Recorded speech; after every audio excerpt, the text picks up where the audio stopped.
ഇവിടെ ഉണ്ടല്ലോ രാവിലെ 6 മണിയായിട്ടുള്ളേ. അപ്പോൾ ഞാൻ ഡ്യൂട്ടിക്ക് പോകാൻ തുടങ്ങുന്നതിന് മുമ്പ് ഇന്ന് ഞാൻ കൊണ്ടുപോകുന്ന ബ്രേക്ക്ഫാസ്റ്റ് കാണിച്ചു തരാം കേട്ടോ. ഭയങ്കര എളുപ്പത്തിൽ ഉണ്ടാക്കാൻ പറ്റുന്ന ഒരു ഓവർനൈറ്റ് ചിയ പുഡിംഗ് ബ്രേക്ക്ഫാസ്റ്റ് ആട്ടോ. അതിന് വേണ്ടിയിട്ട് ഞാനൊരു ബൗൾ എടുത്തിട്ടുണ്ട്. ഈ ബൗളിലേക്ക് 1.5 table spoon chia seed, 3/4 glass almond milk ഒഴിച്ചു കൊടുക്കുന്നു. ആൽമണ്ട് മിൽക്ക് അല്ലെങ്കിൽ നോർമൽ മിൽക്ക് ആണെങ്കിലും ഒഴിച്ചു കൊടുക്കാം കേട്ടോ. ഹണി ഒഴിച്ചു കൊടുക്കുന്നുണ്ട്. ഒരല്പം സിനമൺ പൗഡർ അതും കൂടി ഇട്ട് കൊടുക്കുന്നുണ്ട്. നന്നായിട്ടൊന്ന് മിക്സ് ചെയ്തിട്ട് ഇതുപോലെ തന്നെ നമ്മൾ ഫ്രിഡ്ജിൻ്റെ അകത്തോട്ട് തലേ ദിവസം രാത്രി എടുത്തു വയ്ക്കുന്നു. അങ്ങനെ ഞാൻ ഇന്നലെ രാത്രി ഫ്രിഡ്ജിൻ്റെ അകത്തോട്ട് എടുത്തു വെച്ചാണ്.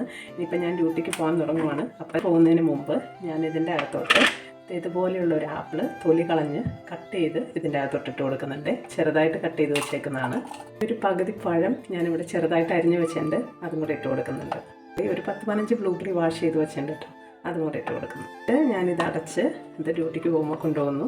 ചിയ പുഡിംഗ് ബ്രേക്ക്ഫാസ്റ്റ് ഉണ്ടല്ലോ, നമ്മൾ വെയിറ്റ് കൺട്രോൾ ചെയ്യാൻ താല്പര്യമുള്ളവർക്കും അതുപോലെ തന്നെ നമ്മുടെ ഡൈജഷൻ പ്രോപ്പറായിട്ട് നടക്കാൻ താല്പര്യമുള്ളവർക്കും ഇത് ഒത്തിരി നല്ലതാട്ടോ. അപ്പോൾ ഈ വീഡിയോയും എല്ലാവർക്കും ഉപകാരപ്പെട്ടു എന്ന് വിചാരിക്കുന്നു. Thank you.